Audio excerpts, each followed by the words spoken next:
तो मधुकर जगताप, वय 85. अनाधिकृत बांधकाम केल्यामुळे आम्हाला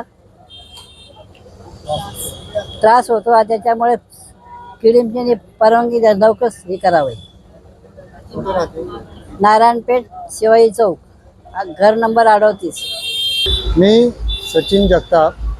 माझी आई इथे उपोषणाला बसलेली आहे. वय वर्ष 85 आहे तिचं. ह्या वयामध्ये तिला उपोषण बसण्यामागचं कारण एकच आहे, प्रशासन भ्रष्ट आहे आणि त्यावरती काहीही ठोस उपाययोजना होत नाही आहे. त्यामुळे आम्हाला उपोषणास बसावं लागलं आहे.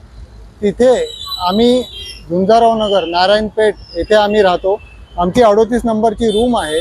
त्या रूमच्या लगतच बांधलेली एक कॉमन वॉलच्या लागूनच ती एक घर बांधलेलं आहे वैशाली प्रल्हाद झुंजाराव यांनी. आणि त्यांची मुलगी जी आहे वैशाली प्रल्हाद झुंजाराव यांनी तिथे अनधिकृत सर्रासपणे बांधकाम केलेलं आहे. त्याला प्रशासनाची जोड आहे. त्यामुळे तिथे हे सगळं काही चालू आहे. तिथे पूर्णपणे आमची वहिवाट बंद केली आहे. दोन्हीकडे टाळे लावलेले आहेत.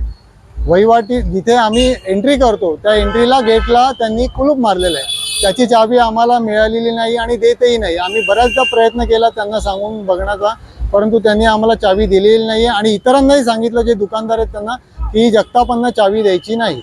त्यानंतर तिकडे सांडपाणी पूर्णपणे बंद केलं आहे आमचं. त्या सांडपाण्याचं सगळं ते आजूबाजूला साठलेलं पाणी, त्याच्यात जीवजंतू तयार होऊन आम्ही आजारी पडण्याची दाट शक्यता आहे तिथे.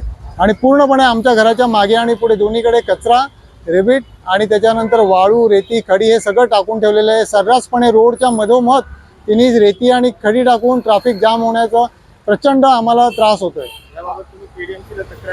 आम्ही इथे केडीएमसीला सतत तक्रार केलेली आहे, परंतु कोणताही अधिकारी आलेला नाही आहे.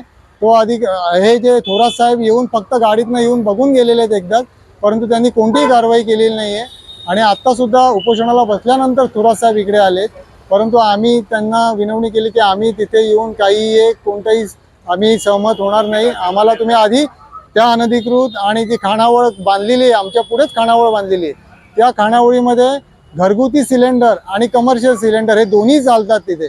आणि ते उद्या स्फोट झाला तर आमचं घर जळून खाक होण्याची दाट शक्यता आहे आणि आम्ही त्याच्यात जाण्याची दाट शक्यता आहे. त्यामुळे आमच्या जीवित हानीला प्रचंड आम्ही घाबरून आहोत तिथे, प्रचंड घाबरून.